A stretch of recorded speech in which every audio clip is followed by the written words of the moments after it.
theorizing that one could podcast within his own lifetime, Time Lord Mark Who 42 stepped into his torrid and dematerialized.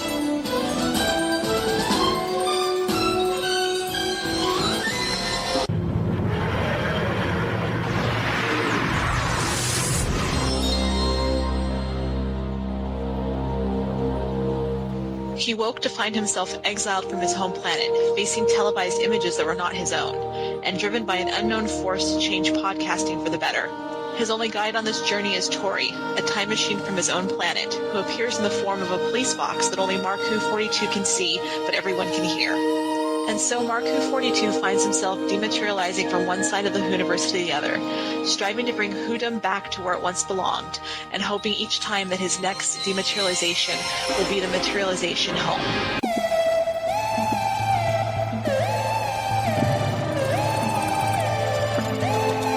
This is Andrew Cartmel, and it is my master plan to listen to Mark Who 42's Whoniverse, and I'd like you to make it yours too.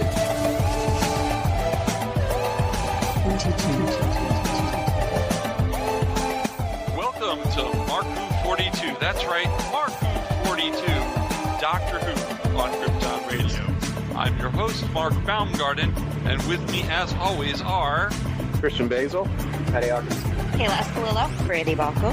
Hey gang, we're all here, and you know what? It's episode 150! Woo! I can't believe we've done 150 of these. Oh, well, not all of you have done 100. Well, actually, even I haven't done all 150 of them. But wow, we're all here, and we're going to be talking about that, celebrating. Our interview today will be Andrew Cartmel. You will have that a little bit later on the show. But first, I want to start off with the big news that was announced last week. It looks like Peter-Capaldi is staying with Doctor Who for at least another season after Stephen Moffat leaves. So he will be the Doctor for Chris Chibnall. What do you guys think on that? Well, it's like, I've had my fingers crossed for this because we've spoken about our feelings, good and bad, about Moffat in the past, and I would genuinely like to see Capaldi under a different showrunner.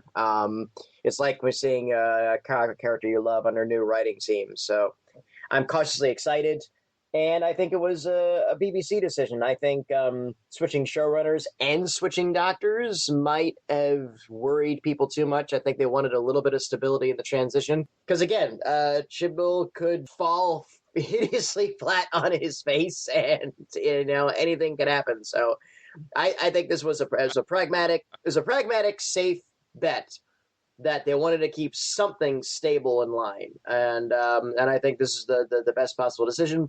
Hopefully, he will get rid of Bill his first day. Yeah. Oh. Yeah, I know. I'm already hating her. You're already hating her. You've seen her for 2 minutes in a promo. I've made my decision. All right. If I'm gonna be labeled as the angry fatuous nerd, then I might as well live up to it. Christian, your thoughts? I'm siding a little bit with Patty, but I'm always the optimistic one. I'm not too hip on the new TARDIS team, but I'm going to sit back, relax, and just say, you know what? It is what it is. It's just like the new Discovery Enterprise. It's just like, you know what? All right, I've said my piece. I already know I have an expectation, but I'm going to push it down for a little bit and let the show speak for itself. I'm hoping Moffat in his last season is going to do a great job. I'm hoping that he's going to wrap everything up. He's going to have some great stories, and he's going to ride out of the series, giving it over to Chris, and we're just going to have a phenomenal ride. That is my new expectation of the series. Okay. No matter what's going on, no matter how I feel, it's Doctor Who. I'm going to watch it. Yeah. That's just the way it is. Okay. Kayla? I'm excited. I actually hadn't heard that he was staying on until you told me. But yeah, I'm really, really excited because I think Chibnall might give him a little bit of a fresher start as well. And I don't know, I'd really like to see him with another showhead. Brandi? Again, I'm pretty optimistic until I get a reason to not be about new characters, new teams, stuff like that. I'm honestly just excited that Doctor Who's been extended for another season. Not gonna lie. That's the best part of the news to me. But that's a very good point. We do kind of take it for granted that the show gets greenlit, and that's a very, very, very good point you raised there. Yeah, so I'm mostly excited for that, but again, it's just like you were saying, Patty. I'm really excited to see Capaldi under a new showrunner to see how this is going to go, because it could, it's definitely going to change some of the dynamics of the show and where it's going. I got to side with Brandy onto this too. It's just like every season, it always seems like, I can't wait till next season. I can't wait till next season. I can't wait till next season. Then just recently, I'm going, will there be a next season?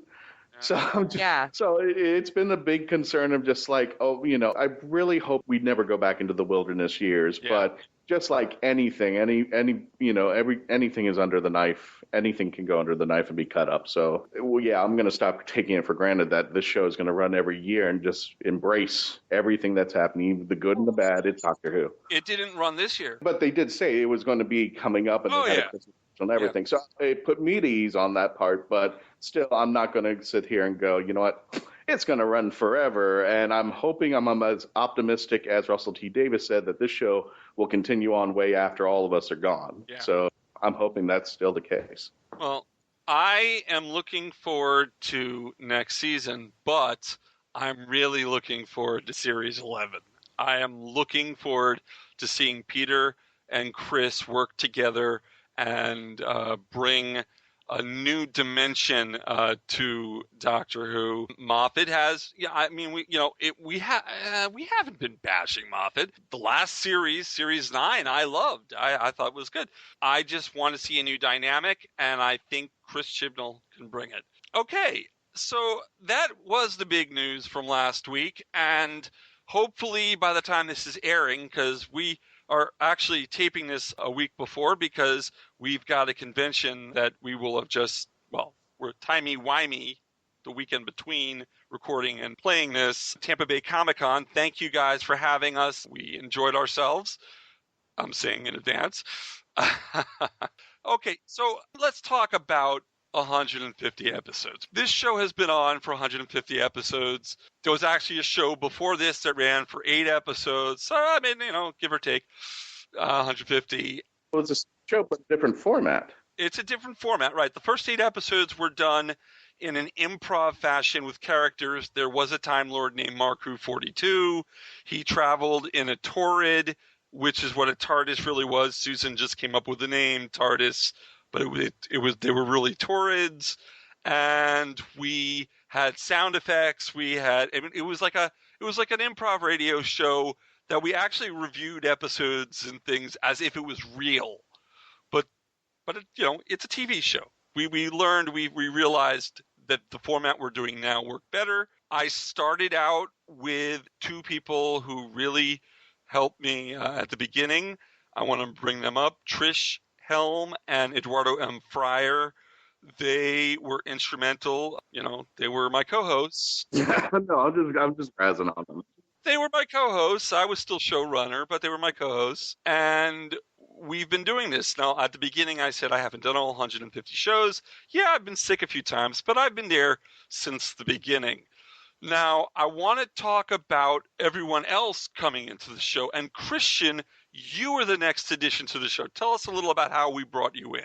Yeah, that was a scary thing because I think you brought me in not because of traveling TARDIS. I think that was a side effect. You brought me in because you saw I had an ad for voiceovers and said, well, I'll take this guy on. And I came in originally as a guest for The Legend of the Traveling TARDIS, and then the show was over and I was like, okay, great. And then I get the call from Mark saying, we want you to stay on. So I was like, oh, okay, and the rest is history. Christian, you have a great voice. You have a great radio voice, the voiceover. I thought you were doing voiceover work when I saw that ad, and I'm like, oh, yeah, this would be great. Let's get a real voice actor. No, I've had 1 or 2 jobs. You knew your Doctor Who, and definitely you were instrumental. You've been bringing us guests. I don't know who you've been sleeping with or what, to get these guests on the show. Sleeping with anybody. Well, you're sleeping with your wife, but that's not getting people on the show. I don't know how you're doing it. Can you give us some insight? If everybody really wants to know how I've been, Mark eventually promoted me to media relations, and I just tell him this story because the first guest that I brought on by chance was Dorian himself, Simon Fisher Becker. And I was very scared because I didn't even know if it was the real Simon, how many Facebook profiles are out there, until we did the first recording, and Simon thought it was a video. So he had his video on, and surely enough, there he was, Simon Fisher Becker, and we did the recording. And I'm going to be perfectly honest, there is really no secret to this, gang. Everybody's going like, well, how do you do it? How did you get all these people? I'm like, I asked them. And tell you the truth, it's still kind of a scary thing. You try your best, but later on, what's so great is now some of them become friends. Some of them I can actually, go online and talk to and say, hey, how you doing? It's been totally interesting and fun and exciting to be able to say, listen, I can, call up so-and-so anytime I want to and just say, hey, how's it going? Yeah. But more than that, we love them. I mean, this whole show has been a love letter to everybody who has been part of the Hooniverse in some form or fashion. And now that we've expanded even beyond that, this growing family that is Mark Who 42, it's incredible. Yeah, it is. Patty, how about you? How did we bring you on to Mark Who 42? Well, the domino you began with Christian fell into me a couple of MegaCons ago. Christian came up to the table and was interested in Geeks of Comedy, and then of course he had the TARDIS. It was weird too because I was actually running around in my War Doctor outfit, and my partner in Geeks, Kevin White, he was like texting me, "Hey, get over here! A guy wants to interview us." Like he does, like, oh crap, and and I think I was taking pictures with the Back to the Future car in my War Doctor outfit.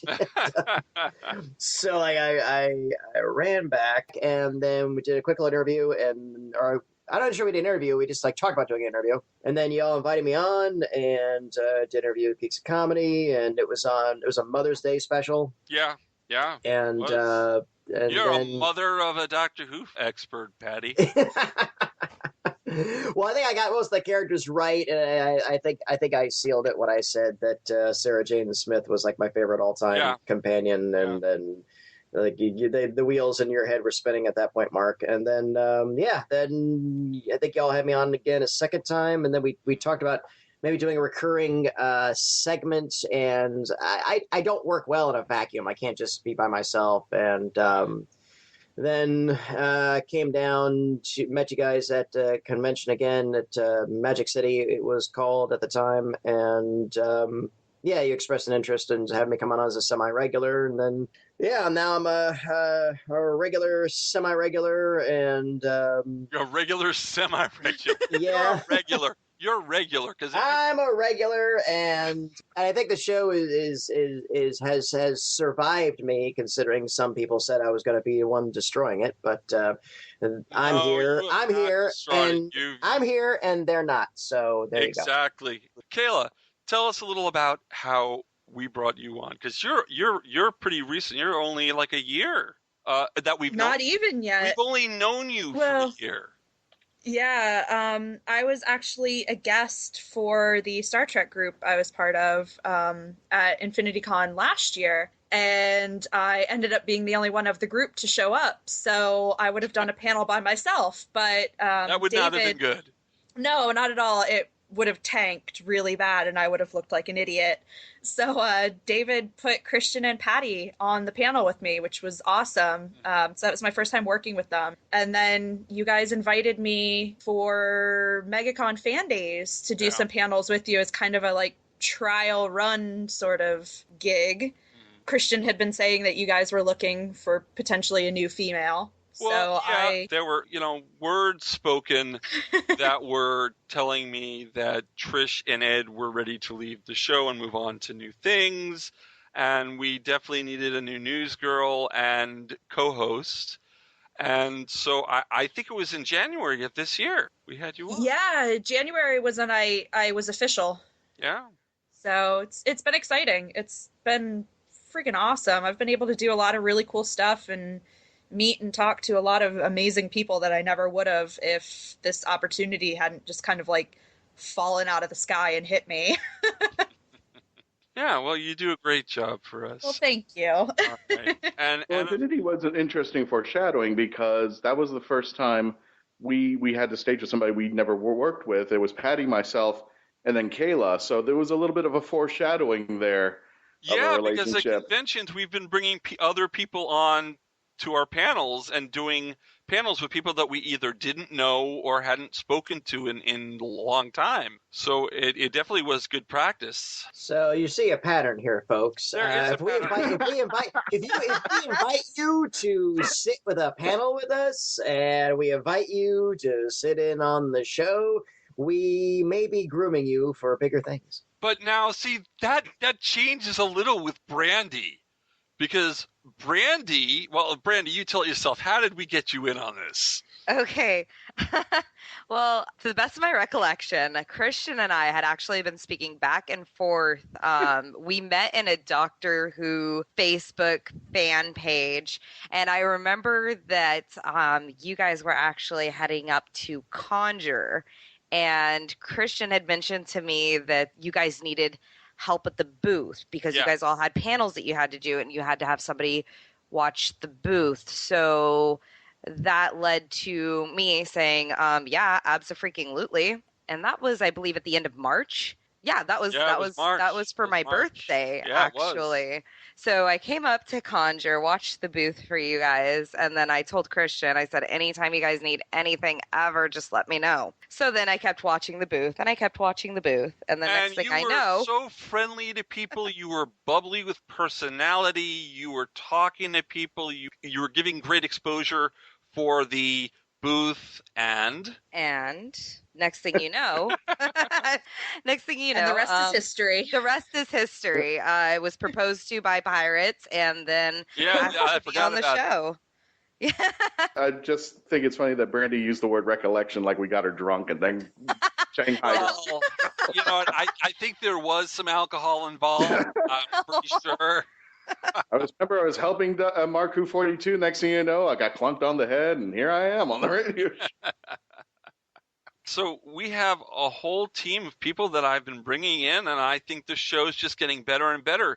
We've had over 70 guests on our show. 50 of them have been from the world of Doctor Who. I mean, this is amazing.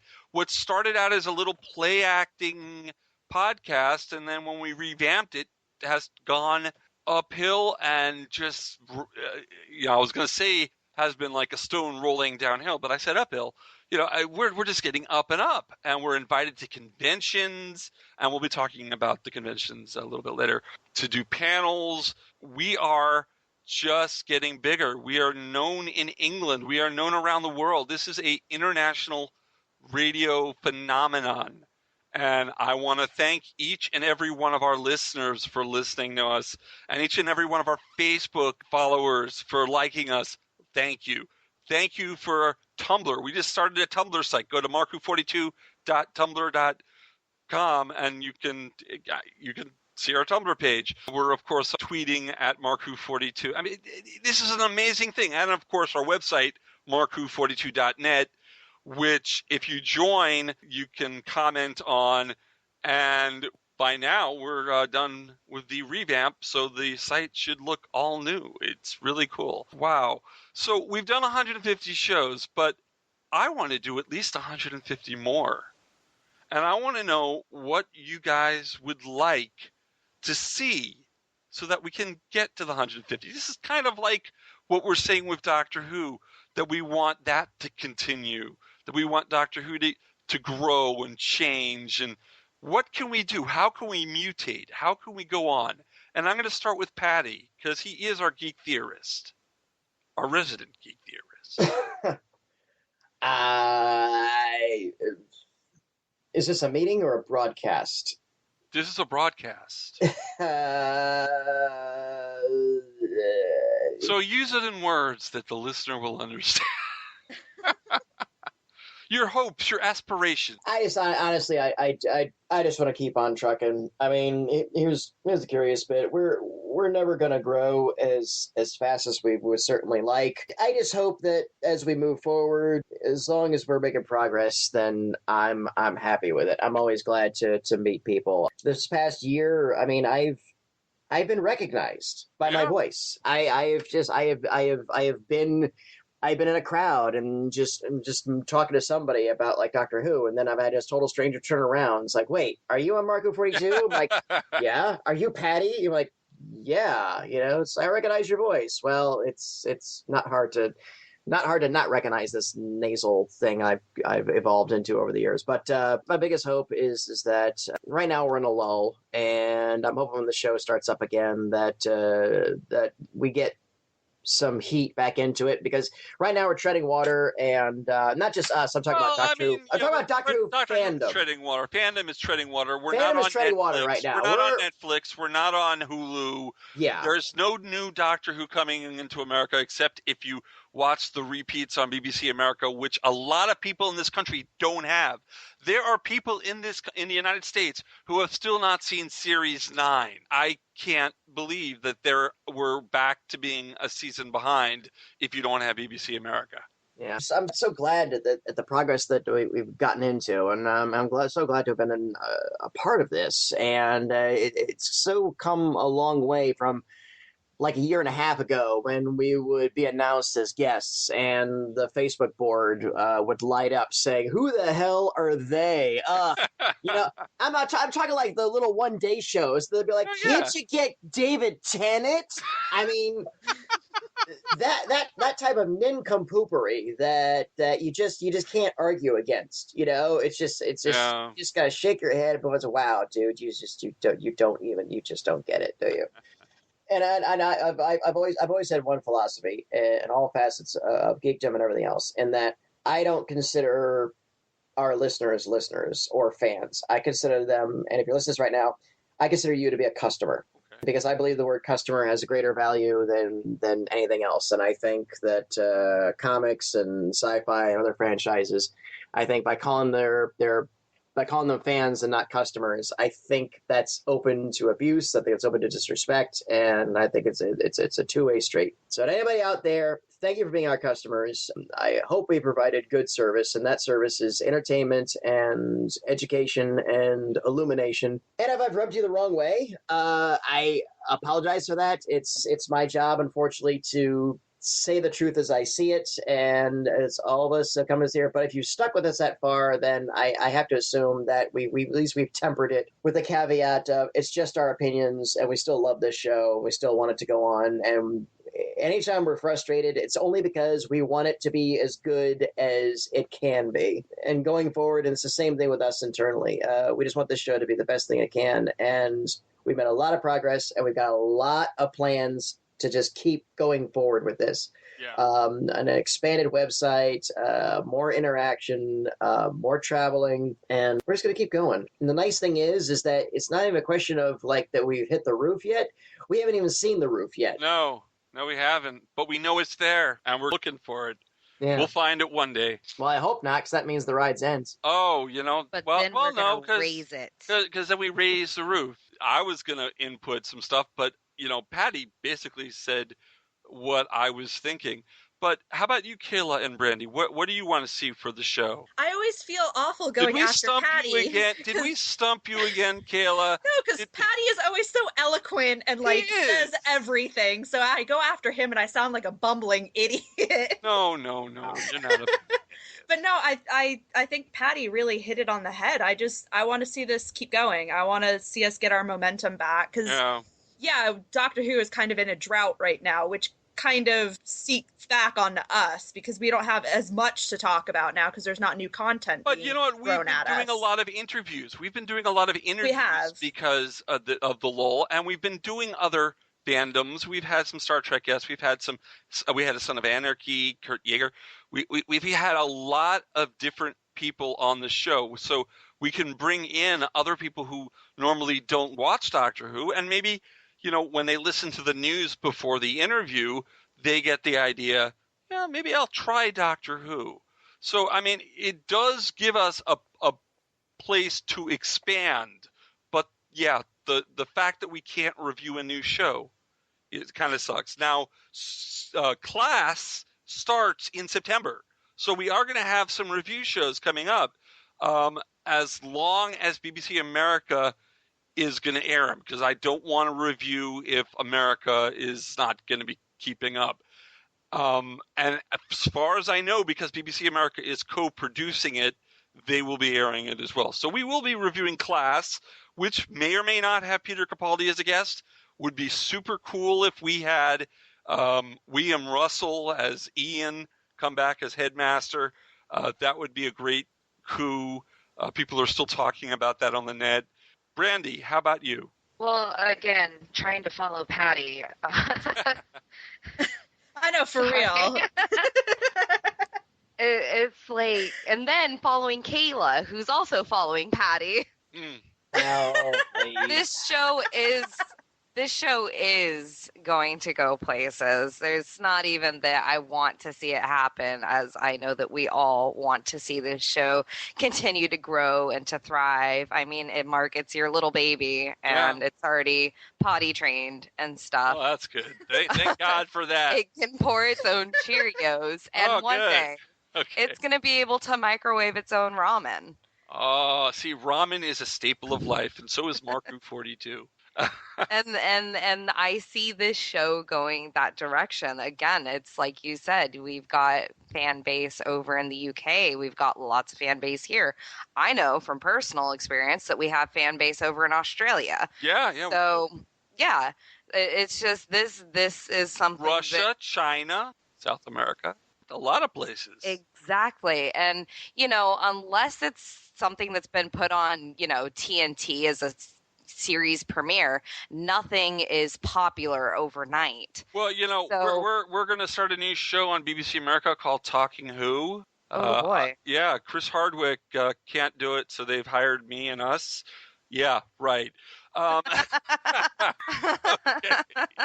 Oh man, wow. So 150 episodes and more to come. We've got more interviews to play for you. Like I said, we're going to have reviews and stuff.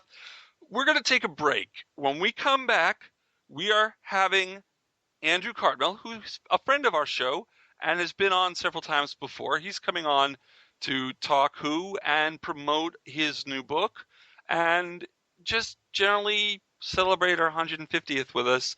We will be right back here on Krypton Radio. Hi folks, this is Christian-basel, Mark 42, and if you've been lucky enough to catch us at conventions and wondered how you could hire us to come to your convention or special event, simply go to Heroes on Hand, click the podcast icon, and click the icon for Mark 42. On our page on Heroes on Hand, you can actually click the button that says click here to book Mark 42 for your next event, and that's all you have to do. Once again, if you want to hire us for your next event, simply go to heroesonhand.com, click on podcast, click on our icon, and click the green button to book us for your next event. You're going to love us. We'll see you there. Hello, I'm Nicholas Briggs, the voice of many monsters on Doctor Who, and executive producer of Big Finish Productions. And I'm pleased to announce that Mark Who 42 Books have joined forces with Big Finish to bring you Big Finish Audio. There's this fella who calls himself the Doctor, and he says he has saved me, and we are in his time machine. You're right. I think I've broken something. What about you? Yes, I'm fine, thanks. I rather think I broke your fall. Oh, sorry. Mark Who 42 Books will now offer to bring you the best in Big Finish audio. But why are they here? How do you do? I beg your pardon? Oh, no need to. I'm the Doctor, and this is... I am Leela. By all means, please do come out to play, Doctor. I'm waiting for you. To find where Mark Who 42 Books will be, go to markwho42.net or on their Facebook site at Mark Who 42. What are you saying? They fizzled in somehow? Like the TARDIS? Yeah, transmat from another dimension. The TARDIS doesn't fizzle. It's more of a... Also go to markwho42.net and download my interview with the team. You're executive producer at Big Finish Productions. Correct. Correct. Is this a quiz? Mark Who 42, taking you to the Whoniverse and beyond. The voice of Christian-Basel, take one. Hi, I'm Christian-Basel, and I would like to provide my voice for all your voiceover needs, such as... Okay, like an announcer. Like a what? Like an announcer. For all your voiceover needs, such as animation, radio, announcements, introductions... Now an old man. I can even record voicemail for all the Meshuggahs that call you. A pirate. Arr, and it won't cost you a lot of treasure for me services. Arr. Creepy movie voice. Just call 407-761-2679. 407-761-2679. Or email voiceofchristian-basel@yahoo.com. Well, how was that? That's a wrap. I'm Colin Baker, and you are listening to Mark Who 42, The Meaning of Life. And ladies and gentlemen, welcome back to Mark Who 42, taking you to the Hooniverse and beyond. And I am very honored to bring in our guest. With me right now is Mr. Patty-Hawkins. And our guest is actually not new to the show. He's been on it a couple of times, and we welcome him back.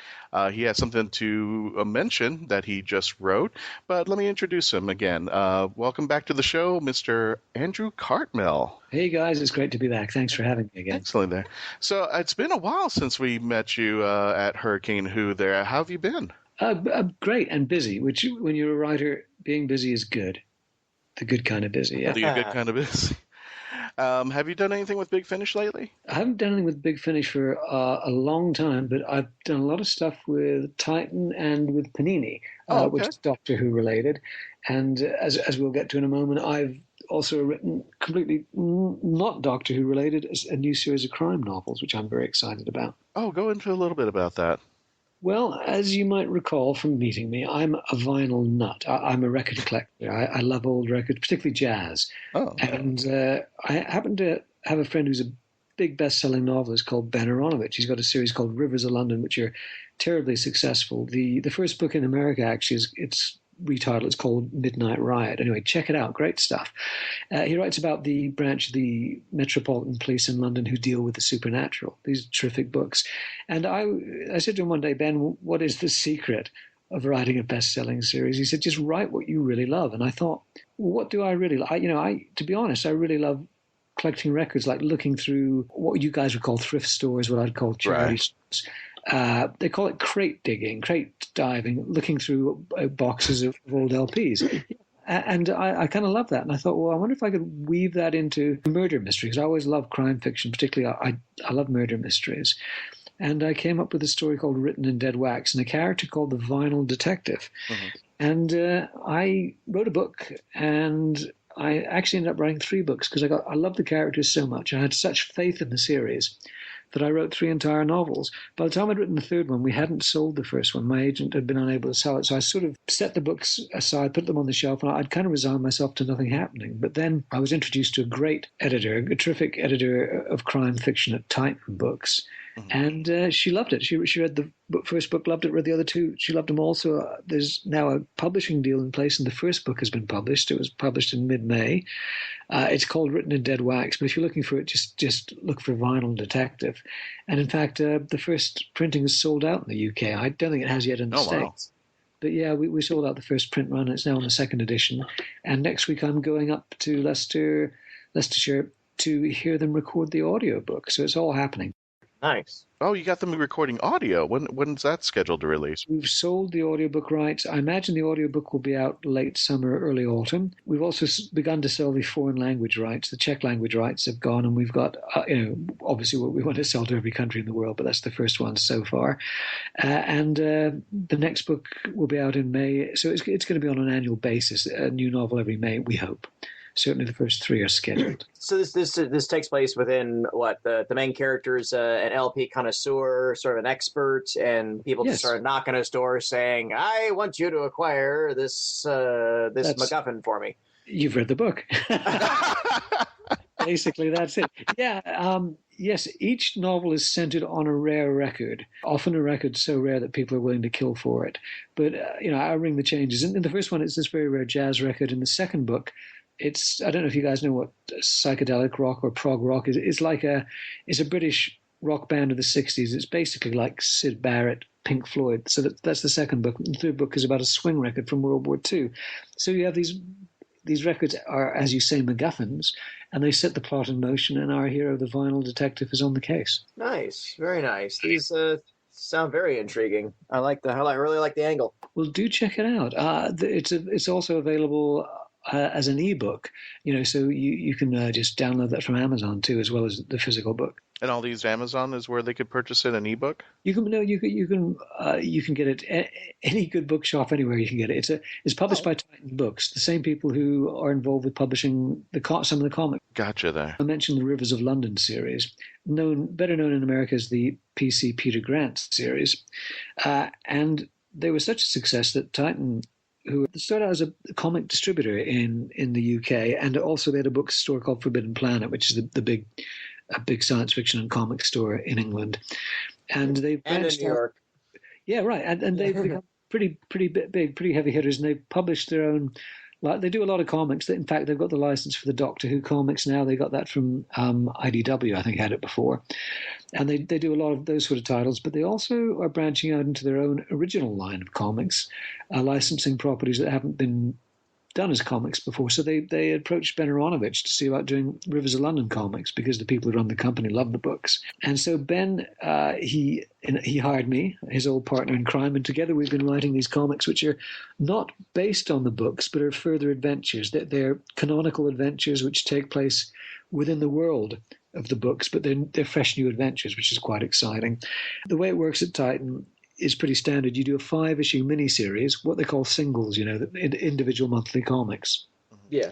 And then they're gathered together as a graphic novel. So the first 5-issue series has come and gone from your local comic store, and you can get the graphic novel now, which is called Bodywork. In fact, the second graphic novel is due out in about 2 months' time, starting in September. The limited edition hardcover goes on sale. Then the standard paperback, what they call the mass market edition, and the comic store edition come out in September and October. Gotcha. Now, is Script Doctor still available to people out there? Yes. It would be very hard for you to go to a Doctor Who convention that I'm at without me trying to sell you a copy. If you stand still for more than 10 seconds. I do a special signed limited edition for the conventions, but you can buy the vanilla edition, which is very nice too, directly from the publisher, although I don't, in the States it's a bit difficult.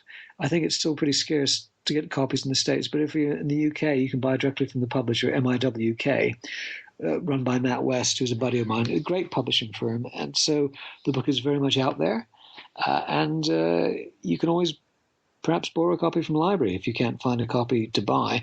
And I do sincerely recommend it because when I was working on the show, I kept a diary, and the book is based on those diaries. So it really gives an authentic flavor of what it was like to be making the show in those days. And it's a unique document. I don't think anybody else has ever written a book about being behind the scenes and making a television drama in that period in England at all. So I do highly recommend it to anybody who's interested in TV making or Doctor Who in particular. Now, I just threw that out there, Script Doctor. For the folks who are not familiar with Script Doctor, this is basically, and I think you go a little bit further, but in general, this is mostly your time on Doctor Who. And there's it's pretty much exclusively my time on Doctor Who, Christian. I did write another book, which was sort of an overview of the series, but that was just my opinions about and my analysis of the show throughout its long life. Whereas Script Doctor is like a grunt's account of being in the foxhole during the war that was making Doctor Who in those years. So I did it for 3 years. For any of your listeners who are not familiar with who I am, who the hell am I? I was the script editor for the Sylvester McCoy era, the 7th Doctor era. And back in those days, being the script editor genuinely was like being the showrunner. So I was kind of the Steve Moffat or Russell, or I suppose now Chris Chibnall of my day. I worked closely with the producer, John Nathan Turner, but apart from him or me, that was it. We ran the show. That was all there was, baby. So in fact, there was fewer people making the show than there is these days. But of course, there was a lot less money and many fewer viewers, it has to be said, in those days too. Now, have you changed your mind? I mean, if we talked about this, I think in the first episode that you came on, that going back to it was kind of like going back to the old marriage. Would you go back if they asked you and said, "Hey, we need help with this new series"? Oh, I would love to work on the show because ideas keep popping into my head. I think, oh, that would work. And I think it would be an exciting challenge because in my day, you always did multi-episodic stories. It was 3 or 4 episodes at the time I was working on it. Before I joined the show, you'd have 6, 8, 10 episode stories. But yeah, nowadays it's at most like a 2-parter. So it's a very tight format. But I'd love to do it. I know a lot of people who do write for it. My buddy Keith Temple wrote the Ood episode back in the day. So yeah, I'd love to be involved, and it would be terrific to be part of that team. I did sort of know some of those guys because I was commissioned for Torchwood, but then they sort of axed. So I was commissioned. I wrote a script and I was paid for it. But what happened is that they cancelled the regular series and did the Children of Earth miniseries instead. So yeah, it was frustrating. In fact, there was a team of us writers who was going to write the next season, which I think would have been season 4. And we were all prepared to go down to Cardiff, and we got word the day before cancelling the train. So it was really kind of last minute. But what the hell? Any possibility you could get permission to adapt that script into other media? No, but I would like to get the script out. It's called The Jinx, and it's a terrific little script. I really loved it because I really thought I nailed it. But yeah, it would be cool, I suppose, if there was to do a comic of it or something like that. That might be fun. But I haven't really thought about that because, as you probably know, when you're a freelance writer, you move on to the next thing. Sure. It's a case of you have to kind of invest your passion and energies in whatever project you're working on at the moment. So at the moment, for me, that's the Vinyl Detective books, the Rivers of London comics, and also I'm writing some Doctor Who comics. Not to give too much away, I've been writing a series of short kids comics for the magazine in England called Doctor Who Adventures, which is pitched at the younger reader. And they're terrific because obviously you have to cater to the kids who you're writing it for. So you're not writing Watchmen. You're writing quite a different kind of comic. But I love doing that. I'm doing a bunch of these 9 pages, and as you can imagine, they're very tight, very compressed. They've got to be quite funny, and they're fun to do. And it's a delight doing that. So that's what I'm focused on at the moment. The Rivers comics, these short Doctor Who comics, and the mystery novels. Buy them all from your local shop. Now, you were going to write for Torchwood. Were you a fan of Torchwood? I thought Torchwood had great potential, which wasn't certainly in the first season. I don't think they got it right. I think it was all over the place, and there were a couple of great episodes. The episodes I liked best were written by a guy called Toby Whithouse, who went on to write Being Human, if that means anything to you. Yes. Yeah. Very, very interesting British writer. I think one of the best British writers working in the sort of science fiction fantasy arena. But I didn't think they quite nailed Torchwood. I always thought what it needed was some scripts by me. I think that's what it was lacking, basically. Did you think the second series kind of picked up after I thought that Chris Chibnall's scripts in the second series were much better. I think he did one called Noah, if that's the correct title. I remember thinking that was a lot more effective. Yeah, they kind of began to find their way. But it was always frustrating. I always felt that there was untapped potential there. But again, it's kind of gone its own way now. It's vanished into the ether, hasn't it? Yeah, unfortunately, it came to the States for what I think is the 4th season, which was Miracle Day. And we were very, very, very excited, but I think it doesn't work as an American TV series. Russell had some very interesting people. I think he had one of the writers from Buffy on it, if memory serves, and it had really skilled people, but it doesn't lend itself to an American television format. And I think American television drama is the best in the world, guys, actually. To which I would add that I think the greatest TV series of all time is Game of Thrones. What a great series. Yeah. Well, my opinion on that, on why Torchwood didn't do too well, I think it was because it already hit with a story arc. And if you were coming in like, let's say, 3rd or 4th episode, you couldn't really jump in because you were kind of in the middle of the story, which all had to explain what was going on. We had to rush out the characters, and it just got kind of, for a better term, weird. You're absolutely right. Plus, on top of which, there isn't really a unique selling point. I mean, if you think about a show like The Mentalist, or say Person of Interest, both of which are great favorites of mine, or House, with now gone, but another fantastic show, they all have very clear, strong, distinctive shticks. You know, what the characters do.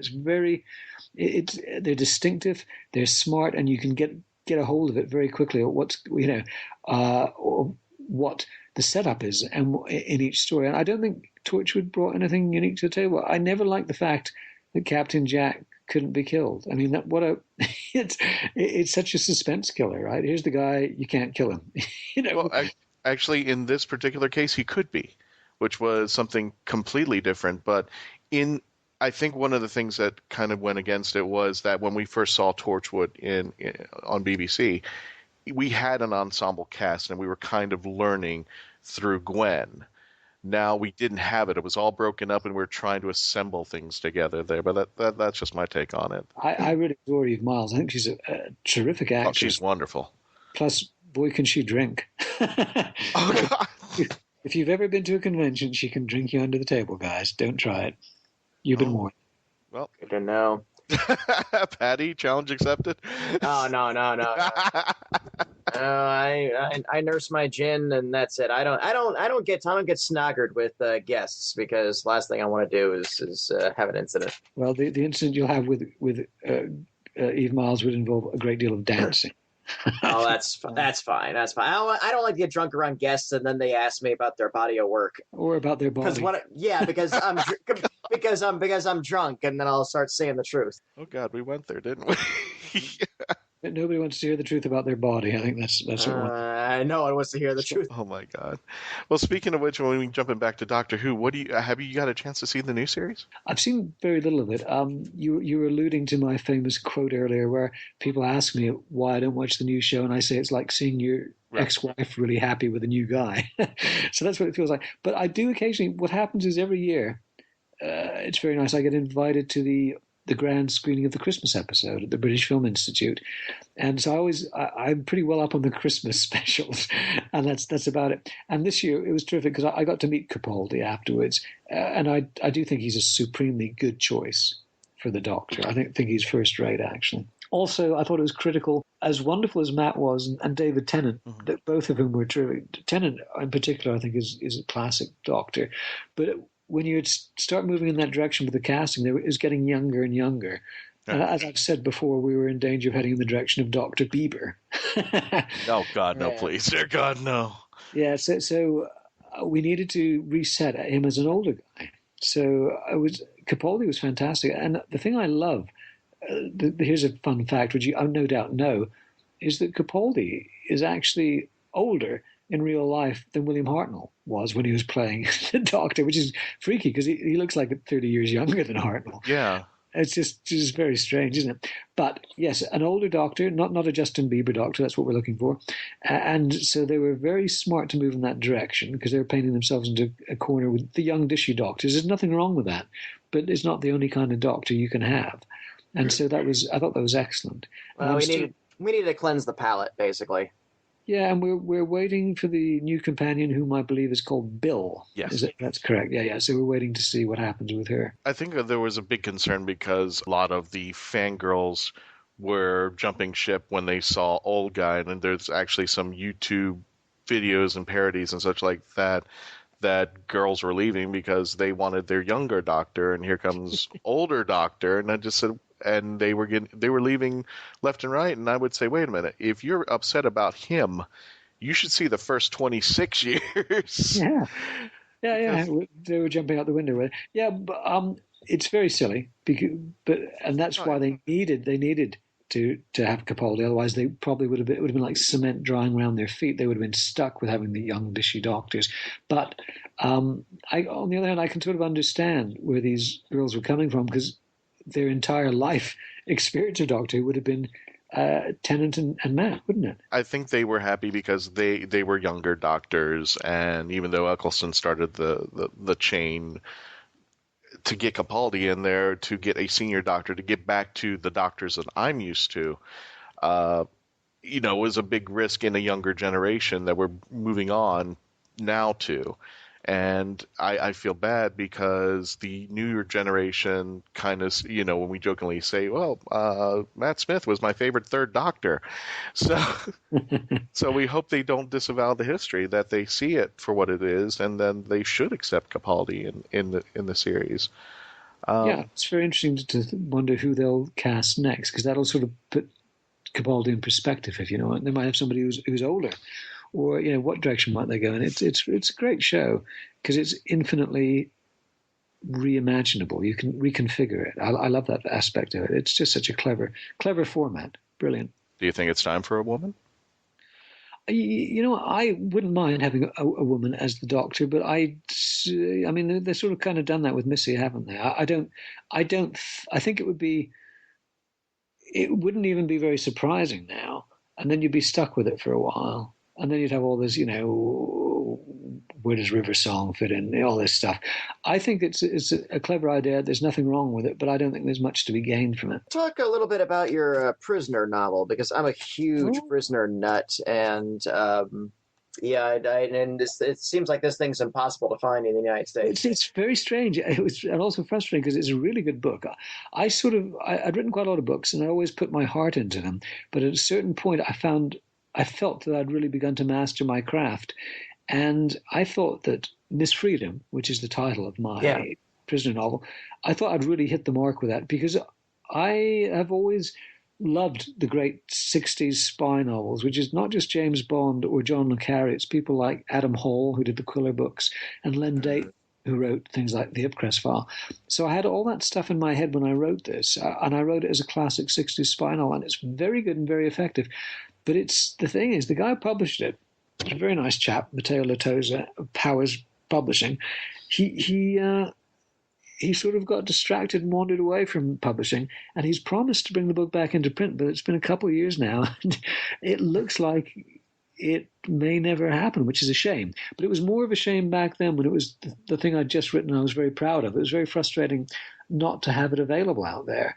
Now I've moved on to other things which I think I've done better at. But for you Prisoner fans, I would look up Powers Publishing online and see if you can get in touch with Matteo and encourage him, because I know that he wants to get it back into print. It probably will just take a little incentive of knowing that the readership is out there, and I think he'll get an edition out. And when he does, I hope you'll enjoy it. It's got a great cover too. I sort of art directed the cover. I was very proud of it. It's got a Steranko vibe to it, which I quite like. Hey, well, Paddy, aren't you a clever guy? That's exactly what I was aiming for.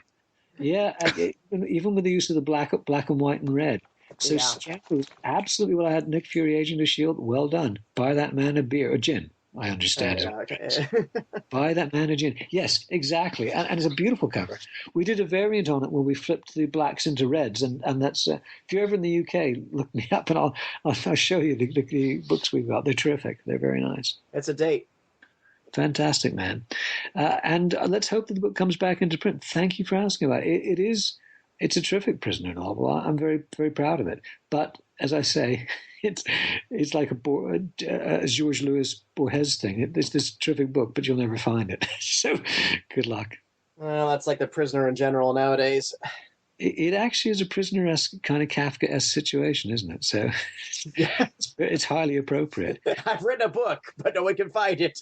Yes, Where is the book? At the publisher. Who is the publisher? That would be telling. Do you have any other writings coming up down the pipeline? Well, we've got the second graphic novel, which I mentioned briefly, which is called Night Witch. That's out this autumn. And then we've got the third of the Rivers of London graphic novels, which I expect will probably be out just after Christmas. It's called Black Mold, and it's a particularly good creepy horror story. So I think I'd recommend that one very highly too. Then will be in next spring, and that's when the second Vinyl Detective crime novel comes out, which is called. It's not called Flipback. It's not called Written in Dead Wax, because that's the other one. It's not called Victory Disc. It is called The Runout Groove. And as I said, it's about psychedelic rock, British psychedelic rock of the 1960s. And I think if you like crime stories and mysteries, you should certainly give it a go. I'm quite proud of it. Patty, do you have any final questions? You dabbled a little bit in stand-up. Do you still do that occasionally? I don't anymore, but you know what? I love doing it. And I did enough gigs that I lost my stage fright, which was a real blessing, because I had terrible stage fright, and one day it just left. And I thought, I didn't realize that. I thought it would never go away. So it was a very interesting and very instructive experience. The main thing I learned from it is that there's an incredibly high standard of comics out there, stand-up comics, and there's loads of them, and they're all working really hard. And if you want to succeed in that world, you'd have to completely single-mindedly wholeheartedly devote yourself to it. And I thought, no, writing is really the one thing in my life. If I'm going to go for one thing, hell for leather, that's going to be the writing instead. But it was great to do, and I did occasionally get some laughs, which is, I did also learn one other thing. When you're thinking about doing stand-up comedy, you think the worst thing that can happen is that somebody's going to heckle you. That's not true, because when you're getting heckled, at least they're listening to you. The worst thing that can happen as a stand-up comedian is they just don't listen. They just sit there at the table talking and don't even listen to your act. Tell me about that. Yeah, so that can happen too. But the opposite happened. I got some good laughs, and it was really good fun. Right on. I do a little bit of that myself, but just playing to the indifferent house is just the worst.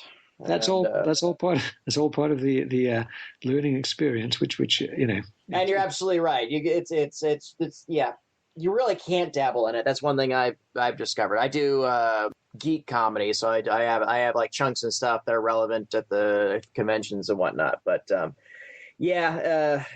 in the mainstream or whatever, it's you gotta have a pure passion if you really are taking it seriously. Otherwise, it's fun to do every once in a while to go in an open mic and go on up and mess around. But everybody should try it. It's a bit like doing a parachute jump. No way. There's no way I'm gonna. It's very scary, but it's worth doing it, and I recommend it to anyone. Funny thing is that I've noticed that a lot of people actually don't crash their first time. They're full of adrenaline and they're full of craziness, and then they walk away. It's the second and third time that's when they start trying to figure. Oh, maybe I got a talent at this, and it's like the difficult second album, Patty. That's what it is. Oh yeah. Now I'm curious. What is your material about? What do you normally talk about? Observational comedy, day-to-day stuff. I'm trying to think of any that might make sense. It's mostly based on an English experience. Like in England, we got double-decker buses in London. You've probably seen them on the on TV or something. So you're sitting upstairs on a double-decker. This is true. I mean, this happens. Yeah, you're from England. You have double-decker buses, and we in America, we have guns. Yeah, well, I think we got the better deal out of it. But mind you, if I was in the States, probably that would be the material to be talking about, stuff like guns, political kind of comedy. Yeah. What's your wax collector? So what's some of your holy grails? Well, I would like to get some very early Miles Davis albums. I'm Charles Mingus, Miles Davis, and there's a number of great Blue Note albums. Blue Note was the finest jazz label ever. And for about 10 years they were bringing out wonderful stuff. So what I'd like, as I rub my hands with glee, I'd like to find a stash of great original Blue Notes. There's a British tenor player, a sax player called Tubby Hayes. I'd like to find his stuff. That would be the British Holy Grail, I guess. And there's a wonderful West Indian player called Joe Harriott. So those are the guys that I'm really into, I'd say. Nice. Yeah, people always ask me, because I'm a action figure collector and whatnot, and my standby question is always, what do you look for when you go shopping at conventions? I look for the thing I never knew existed. Well, that's the great thing about hitting what I call the charity shops and the thrift stores or yard sales, is you don't know what you're going to find. Yeah. Whereas online, you do a search for something, so obviously you know what you're looking for. I love stumbling across something unexpected. Today I was in a store and I got a load of Duke Ellington records, which is fantastic because it's just what I need at the moment because I'm reading a book about Duke Ellington. So it's always fun. It's a great. I love music and I love vinyl is the best way to listen to it. So it's great. I'm very grateful to be writing about it, I must say. Well, I feel bad because when I go to the thrift stores and now that Doctor Who has hit a merchandise popularity point, I go to the thrift stores and I think I bought a couple of items, including a lunchbox. And I think to myself, oh, wow, this is great. I'm getting a great deal on Doctor Who merchandise. And at the same time, I'm thinking, somebody gave up on this. I would never, ever lose it. I would never put it away. I mean, I would never give it up. I would never even sell it at a thrift store. I would just keep it at home and it would sit on a shelf forever. Yeah, you sometimes, like today when I bought all these Duke Ellington albums, they all came from the same guy's collection. You think, oh, what happened to the poor old guy? Right, exactly. You feel a bit bad about it, don't you? Yeah. Exactly there. Alrighty. Andrew, thank you so much for coming back on. And again, you are always welcome to come back on to bring up anything, anytime, anywhere. And I hope to see, I'm sure I'm speaking for Patty, Mark, and everybody else, we hope to see you back in the States sometime. And well, I'd love to, guys, really. That'd be great. And it's been fantastic talking to you. And good luck to you guys. and I hope to speak to you again very soon. Alrighty, thank you, Andrew. Cheers. A pleasure, sir. So you guys do a great interview. I'm sorry I had to run out. I wasn't there with Andrew because Andrew is a good friend of mine. Anyway. Well, that was my first interview with him. I mean, since day one when I came on the show, you guys were like, oh, Andrew Cartmel, he's a friend of the show. And just, I kept not dodging it, but it just seemed like, yeah, we're gonna have him on. Yeah. You guys had already talked about the Cartmel plan and everything else, and there was a part of me that kind of wanted to just go down that road myself. Like, no, let's talk about some other stuff. And I'm glad we had a geek out moment with him about the Prisoner, because of course, Oh, the Prisoner! You can't not geek out about the Prisoner. Well, no, a guy wrote a Prisoner novel. I'm sure as hell going to ask him about it. Yeah. that I nailed him on the Steranko reference. And so good dude, definitely. Can't wait to actually meet him in person sometime. Okay. Well, let's talk about convention. There is a convention coming to Oklahoma City on Labor Day weekend, September 2nd through 4th, at the Cox Convention Center. It's called Geekonomicon. And I am fortunate enough to be there. I'll be helping with panels, Q&A, and stuff like that. I'll be representing Marku 42 in the Midwest. And what's really cool there's several cool things about this convention. First of all, several people that we've had on the show are going to be there. Claudia Christian for Babylon 5 will be there. Simon Fisher-Becker will be there. Dorian, and we mentioned him in the first half. And Yi-Ji Tso will be there as well. And it's going to be a fun convention because the key event that's going on is the 20th anniversary of the 1996 TV movie Reunion. Well, and that's going to be cool. There's going to be Paul McGann. Well, we've had him on the show. There's going to be Eric Roberts. Patty, you interviewed those two together at Florida SuperCon, didn't you? Yes, I did. And great guys, a lot of fun. Just good stuff. Just make sure, again, just the trick is to tell the crowd, if you're going to ask a question, ask it that really relates to both of them, Right. So, this question is for Paul. You got Eric Roberts up here. Yi-Ji Tso, like I said, is going to be there. Daphne Ashbrook is going to be there. We have so many people going to be at this convention.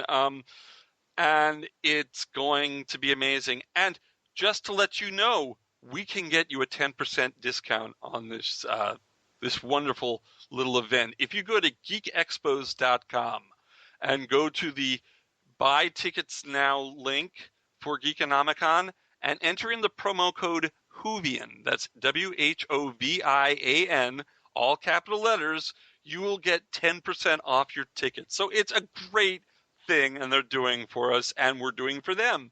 So I want to say, well, I'm not sure how they say hello in the Midwest, but hello, Midwest. I'll be seeing you there.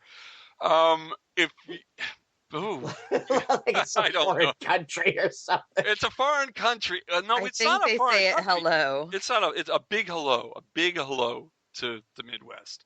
And I'll be seeing you there, and it's going to be fun. Hello, Midwesterners. I am from Florida. Yes, Florida, the land of opportunity. An expanse of water called the ocean. Don't forget to bring a translator. Do not fear me. I come in peace. I didn't mention another person we had on the show, Sylvester McCoy. Sylvester McCoy, he was part of the anniversary special too. He's going to be there. John Noble from Fringe and Sleepy Hollow, he's going to be there. Yeah, I mean, this is going to be... Oh, Virginia Hay from Farscape. She's going to be there. It's going to be fun. You should all come out there. GeekExpos.com. Geekonomicon in Oklahoma City, September 2nd through 4th. It's going to be a blast. You can't make it to the Midwest and you're in New York and you're a Star Trek fan, I will be doing the main stage emceeing at Star Trek Mission New York. Yeah, tell us about that. That's going to be Reed Pop they do Star Wars Celebration, and they are doing a Star Trek version, since of course it's Star Trek's 50th this year. Yeah. So it's going to be, it's going to be almost like a mini New York Comic-Con, because it's the same company and in the same spot, the Javits Center there, and it's going to be a weekend of Trek stuff. And I don't know if it's going to be quite as big as the famous Star Trek Vegas convention, but I have not been to a Star Trek specialized convention in a bazillion years, and certainly not one that aspires to be as big as this.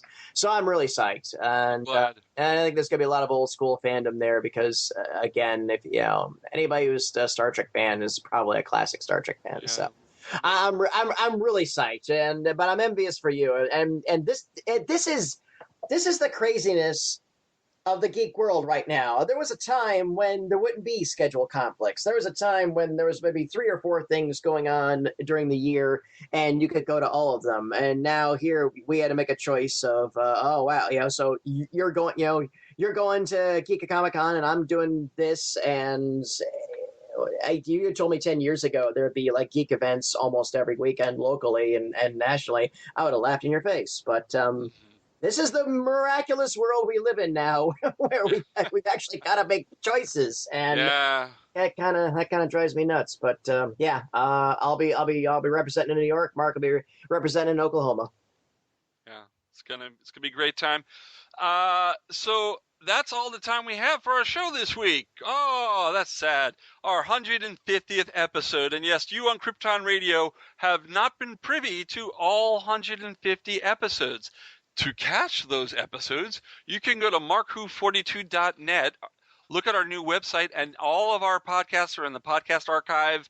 They're all there. You can also go to iTunes and download them from iTunes. You can go to Stitcher, download them from Stitcher. You can Stitcher's kind of old school, starting to be, but we have our RSS feeds. We're on Roku. We are all over the place. If you want to help our production costs, please go to our new Patreon page, patreon.com/markwho42. Give anything you want. It's a subscription kind of thing. Krypton Radio is doing it, and we're doing it ourselves.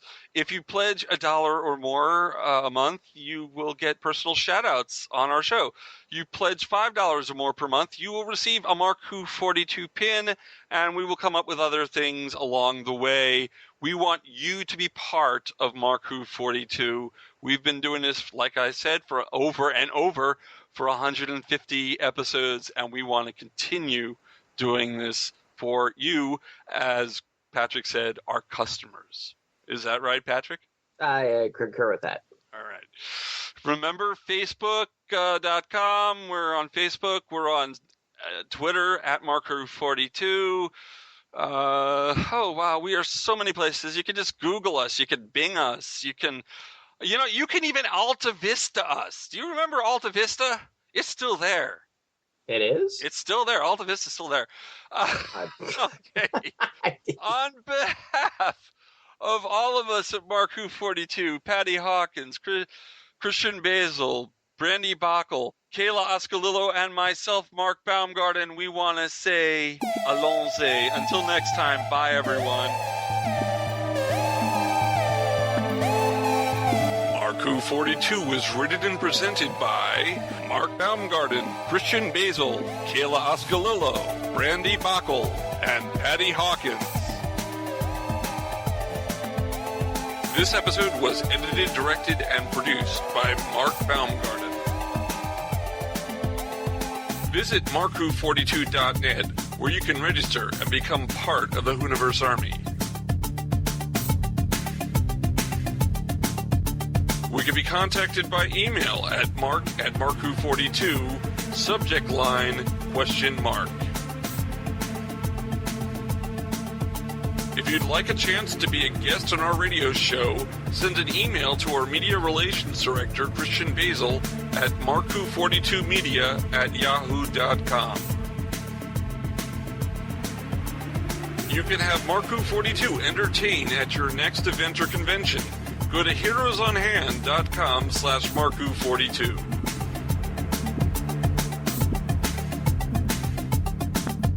Dr. Doctor Who and its properties are owned by the BBC, the British Broadcasting Corporation.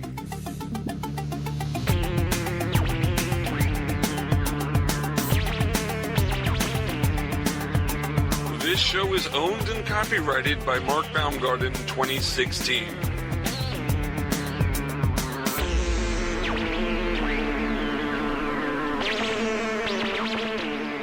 This is Krypton Radio.